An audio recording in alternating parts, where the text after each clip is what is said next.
Hey guys, welcome back to the channel. My name's Chris, and hey, we've got window issues. The other day I was trying to roll up the rear window and it started crunching, and then I tried to roll it back down and then it crunched some more, and then tried to roll it back up and it just kind of stopped.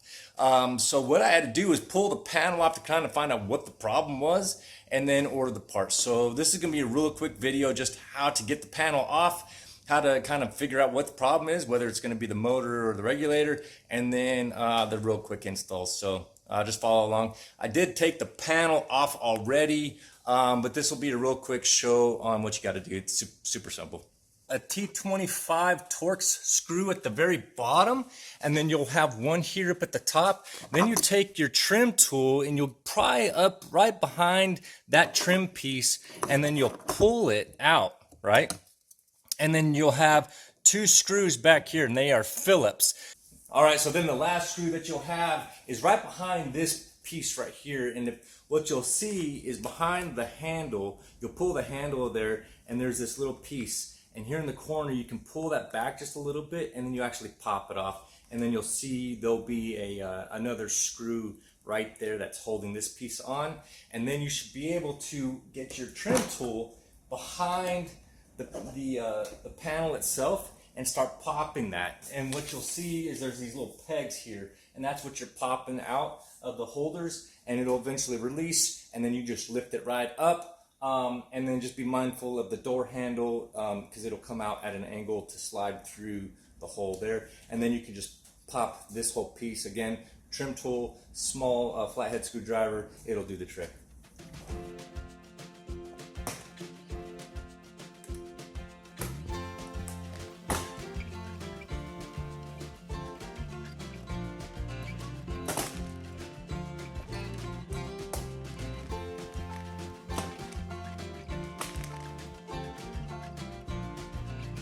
All right, so then next you're going to take a 10 mil and you're going to remove the 8 bolts here. 1, 2, 3, 4, 5, 6, 7, 8. Just remove those, and then again we're going to loosen those, take those off, and then this whole tray will slide out, and then we'll be good to go.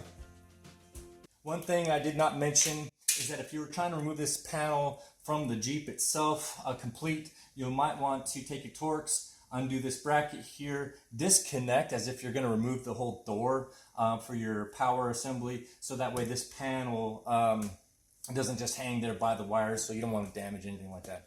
All right, so now if you've never done a window replacement or any kind of window work on your Jeep, you may run into this problem. So you'll see here there's this little plastic channel and then one over here, right? That little oval. You're going to take an X-Acto knife and you're going to cut that out. Don't worry, it doesn't hurt anything. But what it does is it allows you an access point to be able to get to the holder that actually holds the window, right? It's the cradle that allows it to go up and down. And in order to get this panel released and the glass separated from this internal panel and the track to where you can remove this, you have to get release the window from the tabs.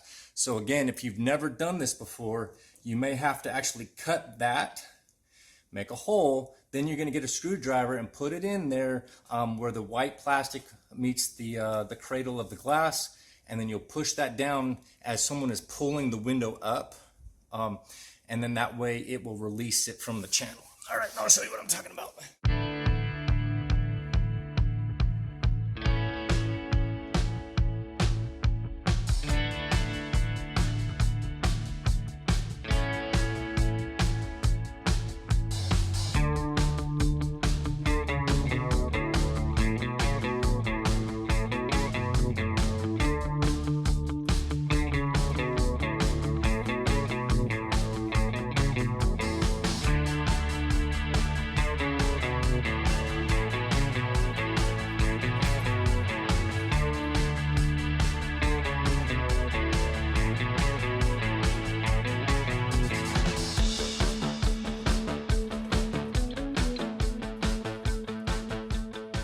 Okay, so I'm going to do my best to give you a quick visual. On the bottom of your glass here is a tab, right? And all you're going to do is you're pushing your screwdriver in the hole that you created in that insert on each side. You're going to stick your screwdriver in there and you're pushing the plastic tab right here.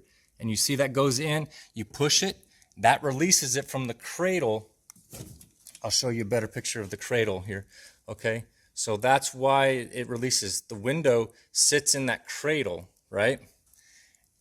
All right, so you have 2 screws that actually hold this track on there, and then there's 3 screws, one for each side, that hold this regulator to the back side of the motor. But basically what ended up happening is this piece right here, it separated and it cracked and it broke on the back side there, right? So it wouldn't hold in that spot in that cradle, and it was flopping around. And then it basically allowed this wire to come off the guide, wrap up or unwind there, and then this wouldn't slide up and down the track. All right, so that was my problem. And then I ended up having to buy a new one. This one came from Dorman. It's already assembled and ready to go. It's got the clips in its place. It's already lubricated in the track. And then you'll see they put a zip tie because on the back side, you don't want that thing to unwind on itself. So basically when you get ready to do the replacement, you'll get everything kind of lined up, and then you'll cut that zip tie from the panel and then attach it. Now the problem that I do see already, even though it's Dorman, it is not Mopar. So this wasn't, because I think this was like $38 or $40 off of Amazon for the Dorman product. The track itself from Mopar was like $140 or $150. But what I've noticed is that the screw hole here for this bolt, it's too big for the hole here, right? So I'm gonna have to drill those out with a 15/64 drill. Boom, right there. I'm gonna have to use that and drill those dudes out so it can match the bolt. Well, day 2 on the install, guys. Basically, bottom line, after I installed it, realized that this was different on the part that I ordered, even though it said it was compatible with the 2011. So be aware that it may not actually be compatible with your Jeep. I went back, did the return with Amazon, and then found another track that has the motor attached with the regulator. So I figured if it comes as one assembly, it's gonna work, right? So bottom line, if you're ordering just the regulator, make sure that that gear on the side of the motor actually matches up with this piece, because if it doesn't, it's not going to roll the window up. All right, so new parts in. Let's go ahead and get the install and make sure it works. All right, so then to remove this track, we're going to remove that bolt there, this bolt here, and then the 3 that hold this portion to the back of the regulator. And you see that it's just the tooth there and sits inside. So we'll pull these out. 1,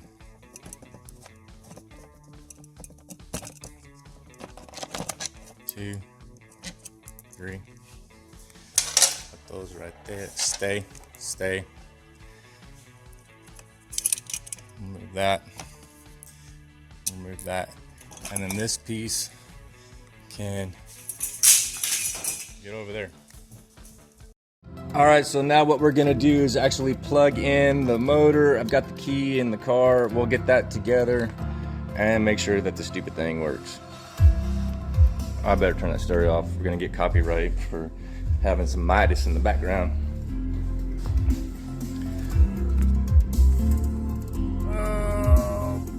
Pause. Don't want to get in trouble with YouTubes and copyrights. What we're gonna do now, I got the key in the ignition. We're gonna go ahead and plug this in. I haven't attached anything yet, but I want to move this tray up a little bit. I'm going to have to separate the motor from this to get it on the panel, but I want to make sure that it actually works. So I got it plugged into power. Should be able to hit this, and then you'll see it rolls up and down. All right, now it's out of the way. I can get to the bolts to plug that in. Go ahead and disconnect this. Come on.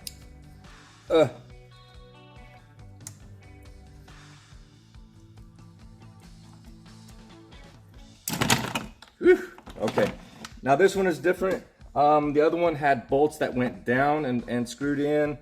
This one looks like they have a post, so we'll go ahead and undo the nuts. I'm not sure. Yeah, it looks like it's a size 10 mil. So we'll go ahead and take those off.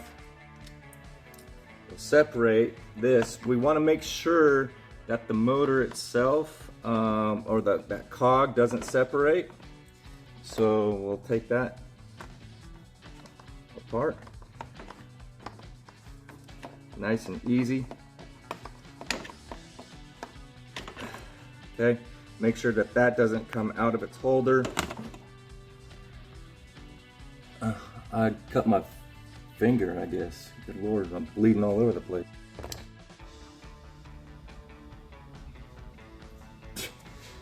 Go figure.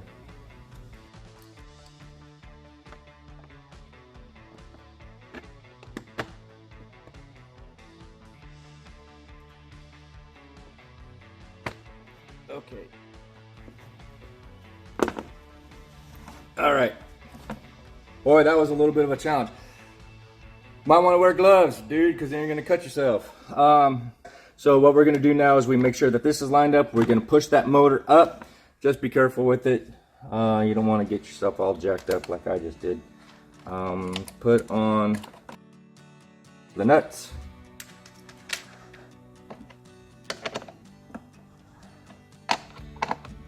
All right, then go ahead and get that put on there.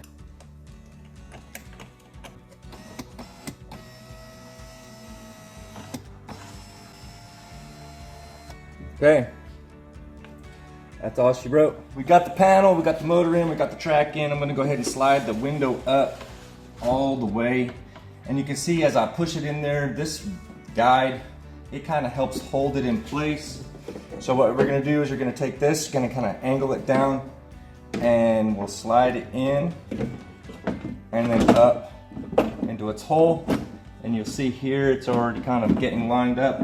Now, I'll take the bottom of the track, feed it on the inside of that loop, push it down, and then kind of up for this top one. Okay? And we kind of got it where we need it. We'll just put that in position. We'll take our 3 Torx and then just kind of get that started right there. Get the third one.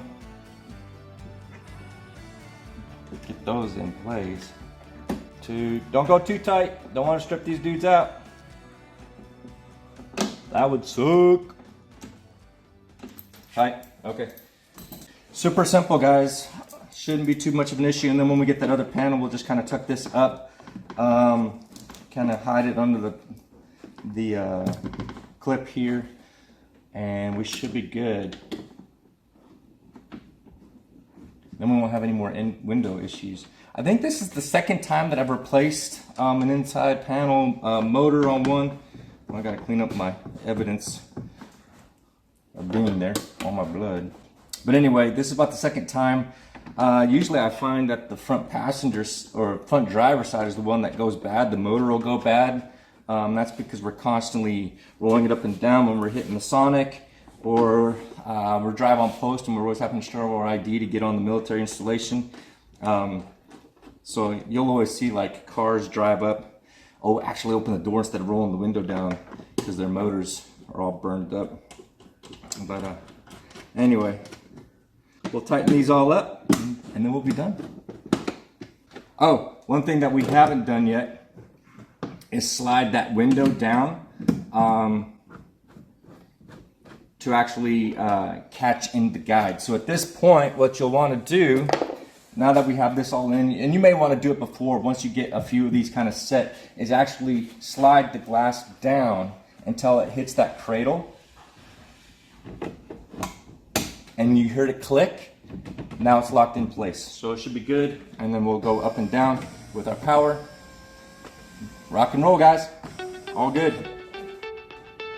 Is that right? I don't know.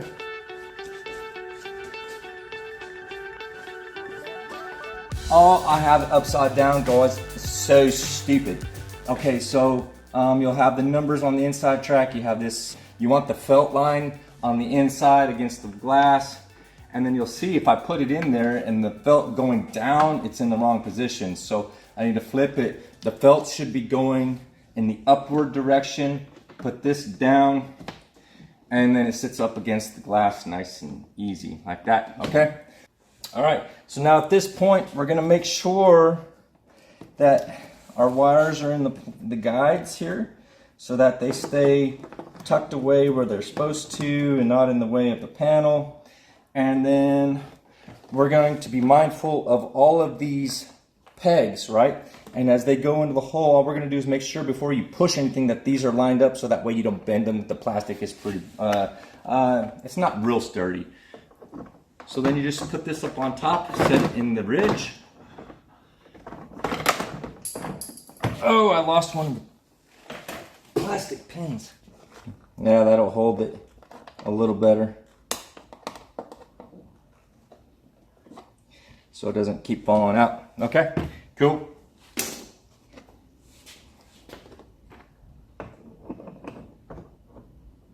Okay, just slide that down until it's nice in its groove, and then just push this down, making sure all of those plastic clips are where they're supposed to be.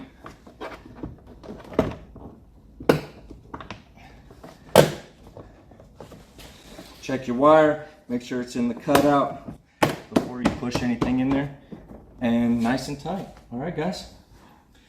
Then we'll go ahead and put this inside. There's a little tab here, you just stab that, push it in its place. Good to go.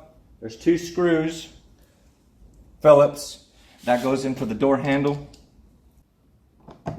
Stab it, screw them in, and then we'll get the last. Oh! Good catch. JK Pockets, if you haven't seen the video, it's awesome. Maybe I can get some more views. Sweet, that's good. All right, now screw for up top.